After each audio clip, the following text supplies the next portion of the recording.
Hello everyone, আমি পাপাই। তোমরা দেখছো হেলপাই ইউটিউব চ্যানেল।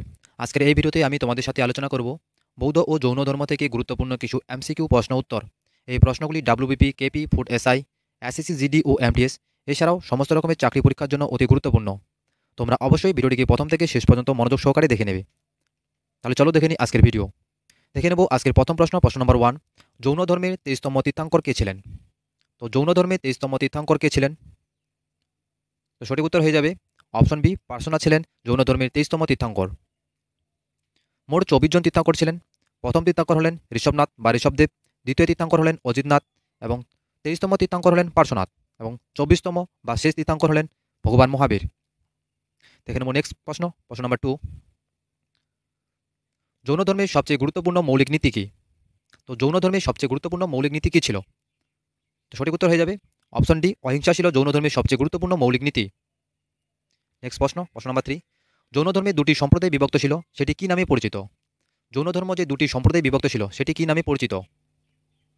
তো সঠিক উত্তর হয়ে যাবে অপশন ডি, যেটি পরিচিত ছিল শ্বেতাম্বর ও দিগম্বর নামে।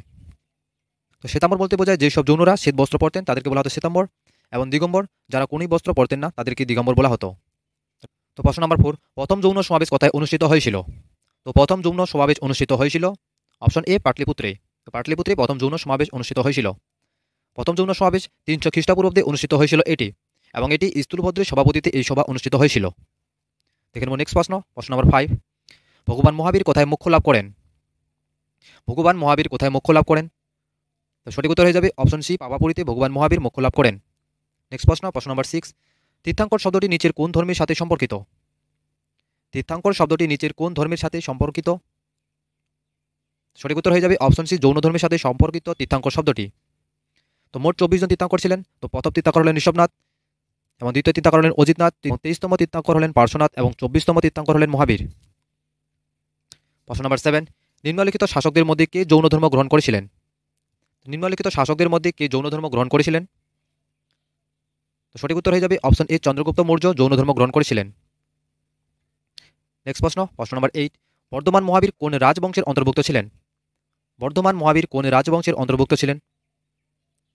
তো সঠিক উত্তর হয়ে যাবে অপশন সি, লিচ্ছবি রাজবংশের অন্তর্ভুক্ত ছিলেন ভগবান মহাবীর। Question number 9। নিম্নলিখিতদের মধ্যে কোনটি জৈন ধর্মের ত্রিরত্নের অংশ নয়? তো এদের মধ্যে কোনটি ত্রিরত্নের অংশ নয়? সৎবিশ্বাস, সৎ আচরণ, সৎ জ্ঞান না দুঃখের অধিকার? তো ত্রিরত্নের অংশ নয় দুঃখের অধিকার, এবং সৎবিশ্বাস, সৎ আচরণ এবং সৎ জ্ঞান এটি হলো ত্রিরত্নের তিনটি অংশ। তো দেখে নিই নেক্সট প্রশ্ন নাম্বার 10। প্রথম তীর্থাঙ্কর কে ছিলেন? প্রথম তীর্থাঙ্কর কে ছিলেন? তো সঠিক উত্তর হয়ে যাবে অপশন এ, প্রথম তীর্থাঙ্কর ছিলেন ঋষভদেব বা ঋষভনাথ, ছিলেন প্রথম তীর্থাঙ্কর। প্রশ্ন নাম্বার 11। যে যৌন গ্রন্থে তীর্থাঙ্করদের জীবনী রয়েছে তা কি বলা হয়? যে যৌন গ্রন্থে তীর্থাঙ্করদের জীবনী রয়েছে তাকে কি বলা হয়? তো তাকে বলা হয় কল্পসূত্র। কল্পসূত্রে যৌন গ্রন্থে তীর্থাঙ্করদের জীবনী রয়েছে। প্রশ্ন নাম্বার 12। গৌতম বুদ্ধ কোথায় জন্মগ্রহণ করেন? তো গৌতম বুদ্ধ জন্মগ্রহণ করেন লুম্বিনী নামক স্থানে। তো 563 খ্রিস্টপূর্বাব্দে কপিলাবস্তু লুম্বিনী উদ্যানে বৈশাখী পূর্ণিমা তিথিতে জন্মগ্রহণ করেন ভগবান গৌতম বুদ্ধ, এবং তার আদি নাম ছিল সিদ্ধার্থ, এবং গৌতম বুদ্ধ বৌদ্ধ ধর্মের প্রবর্তন করেন। প্রশ্ন নাম্বার 13। ভগবান বুদ্ধদেব কোথায় নির্বাণ লাভ করেন? তো ভগবান বুদ্ধদেব কোথায় নির্বাণ লাভ করেন? তো সঠিক উত্তর হয়ে যাবে অপশন সি, বুদ্ধগয়া ভগবান বুদ্ধদেব নির্বাণ লাভ করেন। 35 বছর বয়সে গয়ার কাছে একটি স্থানে একটি অশ্বত্থ গাছের তলায় ধ্যানমগ্ন হয়ে তিনি নির্বাণ লাভ করেন, এবং তারপর থেকে তিনি বুদ্ধ বা জ্ঞানী নামে পরিচিত হন। দেখে নেব পরবর্তী কোশ্চেন নাম্বার 14। সত্যের খোঁজে সিদ্ধার্থের গৃহত্যাগ কি নামে পরিচিত, বা সিদ্ধার্থের গৃহত্যাগকে কি বলা হয়? সঠিক উত্তর হয়ে যাবে অপশন বি, মহাবিনিষ্ক্রমণ বলা হয় সিদ্ধার্থের গৃহত্যাগকে। মহাবিনিষ্ক্রমণ বলতে বোঝায় 29 বছর বয়সে সিদ্ধার্থের গৃহত্যাগ, এবং ধর্মচক্র প্রবর্তন বলতে বোঝায় সারনাথে সিদ্ধার্থের প্রথম ধর্মীয় বাণী প্রচার, এবং নির্বাণ বলতে বোঝায় বোধগয়ায় বুদ্ধের বোধিলাভকে বলে নির্বাণ, এবং মহাপরিনির্বাণ বলতে বোঝায় কুশীনগরে সিদ্ধার্থের মৃত্যুকে বলা হয় মহাপরিনির্বাণ। দেখে নেব পরবর্তী কোশ্চেন নাম্বার 15। দ্বিতীয় বৌদ্ধ পরিষদ কোথায় আয়োজিত হয়েছিল? দ্বিতীয় বৌদ্ধ পরিষদ কোথায় আয়োজিত হয়েছিল? তো সঠিক উত্তর হয়ে যাবে অপশন বি, বৈশালীতে দ্বিতীয় বৌদ্ধ পরিষদ আয়োজিত হয়েছিল, এবং এটি হয়েছিল 383 খ্রিস্টপূর্বাব্দে বৈশালীতে কালাশোকের রাজত্বকালে, এবং প্রথমটি হয়েছিল 483 খ্রিস্টপূর্বাব্দে রাজগিরে, এবং এটি হয়েছিল অজাশত্রুর শাসককালে। তৃতীয়টি হয়েছিল 250 খ্রিস্টপূর্বাব্দে পাটলিপুত্রতে অশোকের রাজত্বকালে, এবং চতুর্থ সম্মেলন হয়েছিল 72 খ্রিস্টাব্দে কাশ্মীরে, এটি হয়েছিল কনিষ্কের শাসককালে। প্রশ্ন নাম্বার 16। নিচের কোনটি বৌদ্ধ ধর্মের অন্যতম পবিত্র গ্রন্থ? নিচের কোনটি বৌদ্ধ ধর্মের অন্যতম পবিত্র গ্রন্থ? তো বৌদ্ধ ধর্মের অন্যতম পবিত্র গ্রন্থ হলো ত্রিপিটক।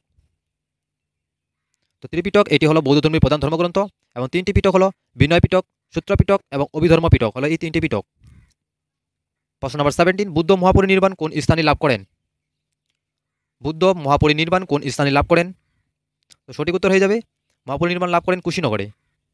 প্রশ্ন নম্বর 18, বৌদ্ধস্থল বৈশালী নিচের কোন রাজ্যে অবস্থিত? তো বৈশালী কোন রাজ্যে অবস্থিত? তো বৈশালী অবস্থিত বিহারে। প্রশ্ন নম্বর 19, গৌতম বুদ্ধ নিম্নলিখিত কোন নদীর তীরে বুদ্ধাত্ব লাভ করেন? গৌতম বুদ্ধ নিম্নলিখিত কোন নদীর তীরে বুদ্ধাত্ব লাভ করেন? তো সঠিক উত্তর হয়ে যাবে অপশন বি, নিরঞ্জনা নদীর তীরে গৌতম বুদ্ধ বুদ্ধাত্ব লাভ করেন। দেখুন পরবর্তী কোশ্চেন, প্রশ্ন নম্বর 20, বৌদ্ধ ধর্মগ্রন্থ ত্রিপিটক কোন লিপিতে লেখা হয়েছিল? বৌদ্ধ ধর্মগ্রন্থ ত্রিপিটক কোন লিপিতে লেখা হয়েছিল? তো এটি লেখা হয়েছিল পালি ভাষায়। প্রশ্ন নম্বর 21, গৌতম বুদ্ধ তার প্রথম ধর্মোপদেশ কোথায় দেন? গৌতম বুদ্ধ তার প্রথম ধর্মোপদেশ কোথায় দেন? তো এটি দিয়েছিল সারনাথে। প্রশ্ন নম্বর 22, নিম্নলিখিতদের মধ্যে কে দ্বিতীয় বৌদ্ধ পরিষদের সভাপতিত্ব করেছিলেন? দ্বিতীয় বৌদ্ধ পরিষদের সভাপতিত্ব করেছিলেন? তো সঠিক উত্তর হয়ে যাবে অপশন বি, সাবকামি। সাবকামি দ্বিতীয় বৌদ্ধ পরিষদের সভাপতিত্ব করেছিলেন। প্রশ্ন নম্বর 23, দ্বিতীয় বৌদ্ধ সঙ্গীত অনুষ্ঠান হয় কার রাজত্বকালে? দ্বিতীয় বৌদ্ধ সঙ্গীতটি অনুষ্ঠিত হয় কার রাজত্বকালে? তো এটি হয়েছিল কালাশোকের রাজত্বকালে। প্রশ্ন নম্বর 24, ভগবান বুদ্ধের প্রকৃতির নাম কি ছিল? তো ভগবান বুদ্ধের প্রকৃতির নাম ছিল সিদ্ধার্থ। প্রশ্ন নম্বর 25, বুদ্ধ সম্পর্কিত অনুষ্ঠানের সাথে যুক্ত প্রতীকগুলির মধ্যে স্তূপ কিসের প্রতীক? তো বুদ্ধ সম্পর্কিত অনুষ্ঠানের সাথে যুক্ত প্রতীকগুলির মধ্যে স্তূপ কিসের প্রতীক? তো স্তূপ এটি হলো বুদ্ধের মৃত্যুর প্রতীক। প্রশ্ন নম্বর 26, কোন বৌদ্ধ সম্মেলনের পর মহাযান সম্প্রদায়ের উত্থান ঘটে? তো কোন বৌদ্ধ সম্মেলনের পর মহাযান সম্প্রদায়ের উত্থান ঘটে? তো এটি ঘটেছিল চতুর্থ সম্মেলনের পর। তো আজকে এই পর্যন্তই। Thank you. ভিডিওটি প্রথম থেকে শেষ পর্যন্ত দেখার জন্য অসংখ্য ধন্যবাদ।